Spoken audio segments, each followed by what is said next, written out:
అనుకోకుండా చిన్న చిన్న ఏదో జరుగుతా చెప్తున్నాను నేను. జస్ట్ క్లోజ్ చేయండి అవన్నీ. జరగనంత కామన్ సెన్స్ ఉంది మీకు. అన్నా కొంచెం జరగనా లోపలనే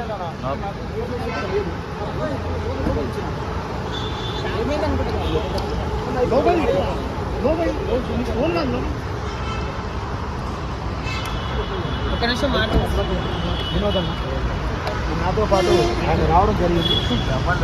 ఆయన కూడా న్యాయం చేయడానికి మనకు తోడుగా ఉన్నారు.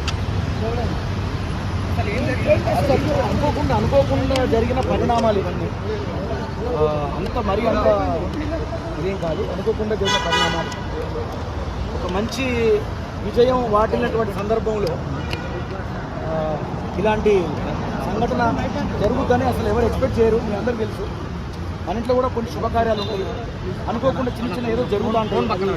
సంబంధం ఉండకుండా కూడా కొన్ని జరుగుతాయి. మన ఆనందంలో కొన్ని అపార్థాలు జరుగుతాయి.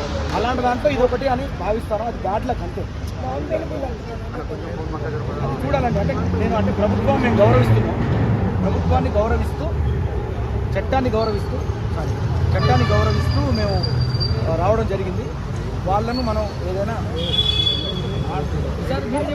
ఎలాంటి కేసులు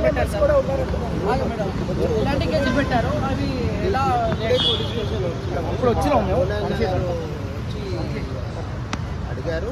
ఇప్పుడు ఏమేమి సెక్షన్ పెట్టారు, ఏమి అఫెన్స్ ఏంది, సెక్షన్స్ ఏం పెట్టారో చూసిన తర్వాత అప్పుడు పేలబుల్లా నాన్ పేలబుల్లా చూసిన తర్వాత అది అనుకోని సంఘటన. ఇప్పుడు చాలామంది ఫ్రాన్సెస్లో ఒక్కొక్కసారి దురదృష్టవశాత్తు అట్లాంటి సంఘటనలు అవుతాయి. అలాంటిది పోలన్న గారు దగ్గరుండి దీన్ని పరిశీలించేసి ఈ తమ్ముడికి ఒక రైతు బిడ్డ ఆయనకి ఏం తెలియదు, కొత్తగా వచ్చాడు, ఆయనకు తెలియకుండా జరిగిన సంఘటన కాబట్టి చట్టాన్ని గౌరవించాలి కాబట్టి ఆయన తీసుకొచ్చాడు. ఇప్పుడు పోయి ఏమేమి పెట్టిదో చూసిన తర్వాత ఫర్దర్గా పేరు బిల్ పెడితేనేమో ఇక్కడనే స్పెషల్ బిల్ తీసుకుంటాం. పేరు బిల్ పెడితే చట్టపరంగా ఇది అన్నది తీసుకుంటాం. అది మాకు తెలియదండి. అంటే బిగ్ బాస్ తరఫున అయితే మీరే మొదటిగా వచ్చారు. ఇంతకు వరకు ఎవరు రాలేదు. రన్నర్ అప్ అయినా ఎవరైనా రాలేదు. దాని గురించి అరే పైనకి లేదు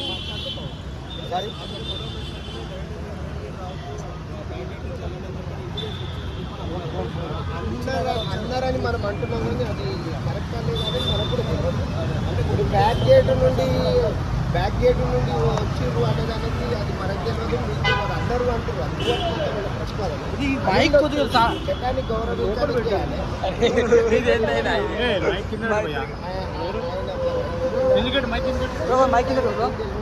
వచ్చిండు ఏదో దురదృష్టమైన సంఘటన అయ్యింది. చట్టాన్ని గౌరవించాలి, పోలీసులను గౌరవించాలి, రాష్ట్ర ప్రభుత్వాన్ని గౌరవించాలి. మానవతా దృక్పథంతో కన్సిడర్ చేయాలి.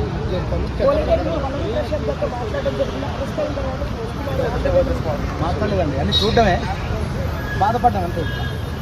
అంటే ఇంత మంచి ఆనంద ఉత్సవంలో ఎందుకు జరిగింది, అసలు ఏం జరిగిందో నాకు తెలుస్తలేదు అసలు. ఫస్ట్ నేను కూడా నా కారులో కూడా వస్తున్నప్పుడు చాలామంది జనాలు, అంటే ఒక సెలబ్రేషన్ జరిగేటప్పుడు జనాలు గుమిగూడతారు. అందులో రకరకాల వ్యక్తులు ఉంటారు. కొంతమంది వ్యక్తులతో అంతమంది జనాలకు జాయిన్ వస్తుంది. అంత మాత్రాన ఒక మంచి పేరు తెచ్చుకున్నటువంటి వ్యక్తి ఇలా ఎందుకు జరిగింది ఆయనకు అనే దాని మీద నాకు కూడా అర్థం కావట్లేదు. బోలేశావలి గారు నాగార్జున మీద కూడా అరెస్ట్ చేస్తారని చెప్తున్నారు. తెలియదండి, నాకు తెలియదు. అంటే మీకు లోపలే మన ఇంటిమేషన్ ఇచ్చారా? బయట జనాలు కనిపించేది ప్రశాంత్ విషయం కనిపిస్తుంది. సార్ ఒకటి ఏం జరుగుతుందో సార్ అంతవరకు తెలుసు. బయట జనాలు ఉన్నారు, మీకు లోపలే మన ఇంటిమేషన్ ఇచ్చారా బయటికి రావద్దు అని? ఇంటిమేషన్ అంటే ఇచ్చారా లేదా? కాదండి, ఇంటిమేషన్ ఎట్లా ఇస్తారు అంటే వాళ్ళు ఫలానా టైంకి వెళ్ళండి అంటారు. వాళ్ళు సరే జాగ్రత్తగా వెళ్ళండి, బయట పోలీసు వాళ్ళు కూడా ఉన్నారు, బారికేడ్స్ కూడా ఉన్నాయండి.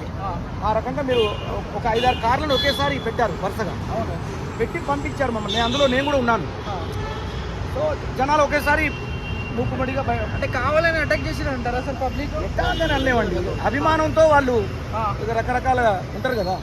అందులో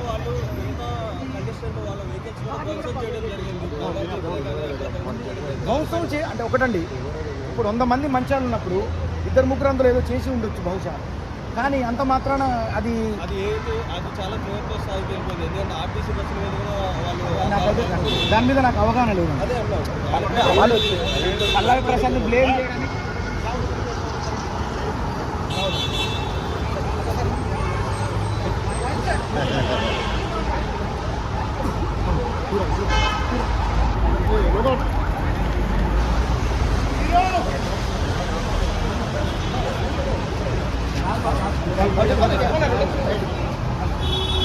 చిన్న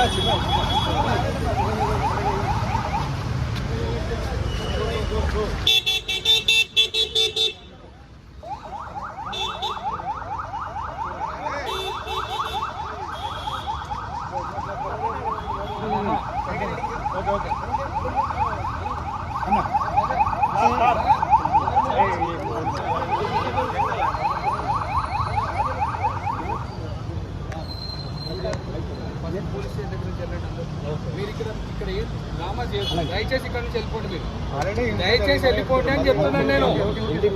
జస్ట్ క్లోజ్ చేయండి అవన్నీ. పోలీస్ స్టేషన్ కూడా పక్క జరగట్లేదు. కామన్ సెన్స్ లేకుండా నేను అందుకే లోపల పక్క జరగండి.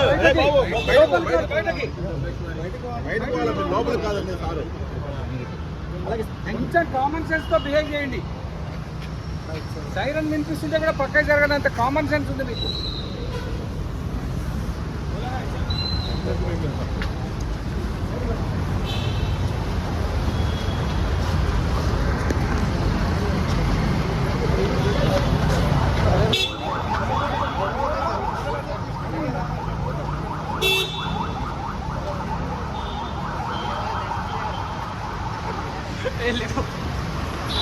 పరంగా అంత మంచి టైటిల్ తెలుసుకొని ఒక అంటే కామన్ మ్యాన్గా వచ్చి ఒక ఎక్కడ మట్టి బిడ్డగా వచ్చి పాప అతను ఏదో చేసుకునే విషయంలో అతనికి ఇంత కేసులు అంటే ఇట్లా లీగల్ కేసులు అయ్యి అతనికి అట్లా జరిగినాయి అంటే చాలా బాధ అనిపించింది. కళాకారుడిగా నాకైతే బాధ అనిపించింది. ఒక మానవతా దృక్పథంతో ఇక్కడ రావడం జరిగిందండి. ఏం డిమాండ్ చేస్తున్నాను? పోలీసు వాళ్ళు రిలీజ్ అయింది. దానివల్లనే ఎక్కువ ఎఫెక్ట్ అయింది. అంటే మీరు వెళ్ళండి వెళ్ళండి అని చూశాను నేను అంతవరకు. కానీ అది దాని గురించి అంటే నేను ఒకవైపు నుంచి చట్టాన్ని నేను గౌరవిస్తే మాట్లాడుతున్నాను. ఒక ప్రెస్ను గౌరవిస్తూ చట్టాన్ని గౌరవిస్తూ మాత్రం నేను మాట్లాడుతున్నాను. జరిగిన సంఘటన మీకు తెలుసు. దాని ప్రకారం మీరు వచ్చిన పర్పస్ ఏంటంటే రావాలి కదా తమ్ముడు. ఇప్పుడు నేను లోపల అతనితో ఎలా మీకు తెలుసు కదా, తను రైతు బిడ్డకు వస్తే నేను పాట బిడ్డకి వెళ్ళాను. తను గెలవాలని నేను కూడా సపోర్ట్ చేశాను. శివాజీ అన్నతో సహా అందరూ సపోర్ట్ చేశాను. అలాగే బయట అతనికి ఇట్లా జరిగినప్పుడు ఎవరో మన తోడు ఉండాలి కదా, మన బాధ్యత అది. ఇప్పుడు ఇది ఇప్పుడు అది ఒక క్రిమినల్గా కళ్ళ ముందు కావాలని చేసిన కేసు అయితే నేను ఒక క్రిమినల్ కేసు తన అభిమానులు దాడి చేస్తే పల్లవి ప్రశాంత్ కూడా కాదు కదా. అంటే నేను తన అభిమానులు దాడి చేస్తే పల్లవి ప్రశాంత్ పై కేసు పెట్టాలని మీరు ఎలా చూస్తారు? ఏదైనా బాధాకరమేనండి. ఇది బాధాకరమైన విషయాలే కాదు. ఇప్పుడు కారు అద్దాలు పగిలినాయి, అది చాలా బాధాకరం. అది ఆడియన్స్ అంటే అభిమానం ఉండాలండి. అట్లా అద్దాలు పలగొట్టడం అట్లాంటి పద్ధతులు కరెక్ట్ కాదు. అది కొంతమంది చేసిన పని. అది 10 మంది ఉన్న కాడ ఒకరిద్దరు తేడా ఉంటుంది. అది జనానికి అది ఆడియన్స్ సంబంధించిన విషయం. అన్న చిన్న పిల్లలను ఎవరెవరో పట్టుకొని వచ్చారన్న. ఇప్పుడు పాపం చిన్న పిల్లలను పట్టుకొని వచ్చారు. ఎవరన్నా 16 మందిని వాళ్ళు అతనికి సంబంధించిన బంధువులా లేక అభిమానులా జూబ్లీ హిల్స్ పోలీసులకి తీసుకొచ్చారు. ఒక 16 మంది. పోలీసులకు ఏం చెప్పాలనుకుంటారు సార్? జస్ట్ నేను ఒక మానవతా దృక్పథంతో తమ్ముడుగా మన ఒక రైతు బిడ్డ, ఒక పల్లె బిడ్డ గెలవక ఒక కామన్ మ్యాన్ ఒక బిగ్ బాస్లో ఒక గెలుపునిచ్చి ఇవాళ ఇంత పెద్ద పేరు సంపాదించి టైటిల్ గెలుచుకున్న వ్యక్తి, ఒక ఇండస్ట్రీలోనే ఒక రికార్డ్ సృష్టించిన ఒక వ్యక్తికి ఒకేసారి ఇలా ఎందుకు జరిగింది అనే దాన్ని స్పందించి నేను స్టేషన్కి వచ్చి చట్టపరంగా వాళ్ళను గౌరవిస్తూ వాళ్ళను మనం ఏదైనా ఉంటే అన్ని తెలుసుకొని పూర్వాపరాలు తెలుసుకొని ఏదైనా న్యాయం జరిగితే ఆ న్యాయాన్ని అంటే మీరు ఇప్పుడు ప్రశాంత్కి సంబంధించి మీరు రెస్పాన్సిబిలిటీ తీసుకుంటారా? రెస్పాన్సిబిలిటీ కాదండి. అంటే అట్లా కాదండి. ఇప్పుడు ఆయన బయట రావడం కోసం మీరు కష్టపడతారు. చాలా మంది కంటెస్టెంట్లు ఉన్నారు, మీరు ఒక్కరే వచ్చారు, మిగతా వాళ్ళు ఎందుకు రాలేదు? అది నాకు సంబంధం లేదు కదండి. ఇప్పుడు నా మనసు ఏం చెప్తుందో అది చేశానండి. నా మనసు మరి ఏమైనా అయితే పట్టించుకోరా సార్? అదే సార్ నేను వచ్చాను కదా, మీరు ఒక్కరే అయిపోయారు సార్, మిగతా వాళ్ళు కాదు అసలు. మిగతా వాళ్ళ గురించి నేను ఎలా చెప్తానండి? ఎవరి ఇష్టం వాళ్ళండి. అంటే ఒక కంటెస్టెంట్ ఏమైంది అందరు బాధ్యత కదా సార్, చూడాలి కదా ఒకసారి వచ్చి అవునండి. చూడాలి. నా బాధ్యతగానే వచ్చాను. నెక్స్ట్ సీజన్ కి ఎలా ఉండబోతుంది? ఈ సీజన్లోనే జరిగిన పరిస్థితి ఇప్పుడు నెక్స్ట్ ఇయర్ గురించి ఎలా చెప్తాం బ్రదర్? ఈ సీజన్లోనే ఈ పరిస్థితి మీకు తెలుసు. ఇక మనం వచ్చే సీజన్లో అంటే ఎలా చెప్పగలుగుతాను నేను? Thank you thank you brother, thanks. మీరు కూడా సహకరించండి అన్న. శేషావళి గారు జర పల్లవి ప్రశాంత్ బయటికి తీసుకురండి. సహకరించాలి. అయితే ఇప్పుడు చూస్తే మరి ప్రశాంత్ లోపల వేసి దాదాపు అరెస్ట్ చేసి చాలా సేపు అయింది. మరి ఇప్పుడు లీగల్గా మీరు సపోర్ట్ చేయబోతున్నారు ఆయనకి ఎట్లా? లీగల్గా అంటే చట్టాన్ని గౌరవిస్తూ మానవతా దృక్పథంతో ఏదైతే సాధ్యమైతే ఆ రకంగా మనం సాయం చేయడానికి అయితే వచ్చాము. అంటే ఇప్పుడు ప్రశాంత్ కాకుండా లోపల